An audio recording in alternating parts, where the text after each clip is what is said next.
Good afternoon, everybody. This is your boy King Eric the Great coming at y'all with another video. And my question to y'all today is, has podcasting and hip hop officially jumped the shark? And what made me want to talk about this is I seen this podcast that battle rapper Murder Mook started. It goes by the name of, I think it's called Easily Offended or something like that. And I looked at some of the show. And first of all, it looks like a knockoff of the Joe Budden podcast, because you got the black dude there, you got which is Murder Mook, you got the white guy, which is supposed to be Roy, and I think it's another black dude and another white dude. But the whole thing about it, what made me uncomfortable about this podcast is they had this IG thought model or bartender, whoever she is, that go by the name of Yes Jules up there. And Murder Mook was over there yucking it up. Like, he was getting all extra with the laughing at her jokes.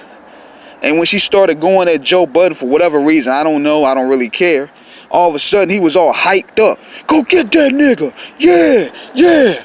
But even with that, the part that made me mostly uncomfortable and what made me realize that it's corny was, man, you know what? Check this out. I will let you use the N-word because you down. I have a lot of white friends, son. Yeah, I got a lot of white friends that will vouch for that. Cause you know, if we come up where we come up and y'all come up where we come up, we have that natural understanding that you can use the N-word around me and it's love. And that right there is what did it for me. I'm like, number one, with me doing interviews and with me being a part of a culture for almost about 15 to 20 years, why we keep bringing these talentless IG models on the platform? And the sad part about it is, throughout this week, you got Billy Dance from MOP that dropped the EP. OTS and DJ Muggs dropped the album. Scissor Face and Ghostface dropped the album. 2 Chainz dropped a dope album. All this good music is coming out, and yet none of these guys is getting the press.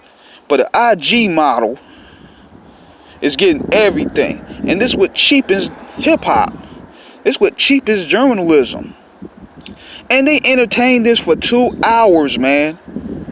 2 hours of giving this bird that everlasting spotlight that could be easily taken for an artist coming up, or for an artist that's really serious about taking this craft, or a veteran that could come in there and really talk what they want to speak, what they want to say. It's disgusting and it's cheaping. And I don't see this podcast really lasting longer. Murder Mook don't really have the charisma to really take this thing far.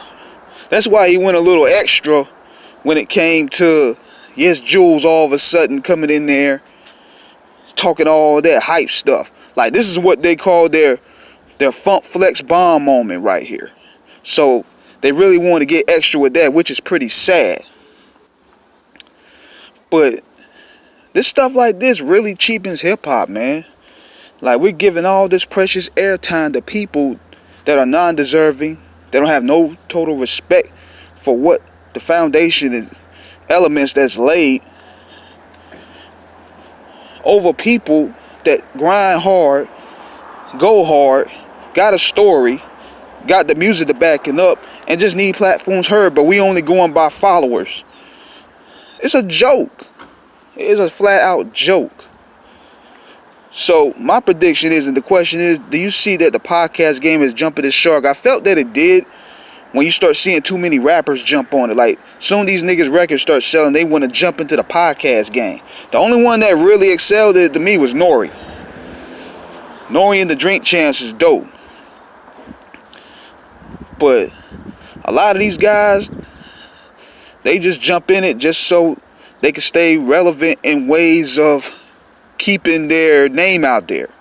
Same with Joe Budden. Joe Budden is kind of corny, but Joe Budden has been a part of the internet game for the longest, so he gets a pass basically.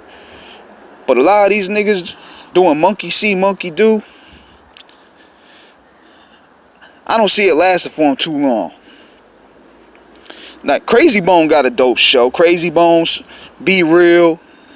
Some of the veterans that happen to have good charisma, they also could transform it real well.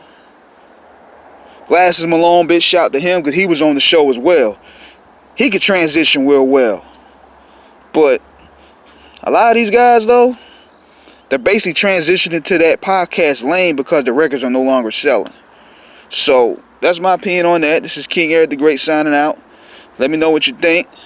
Holla back at me.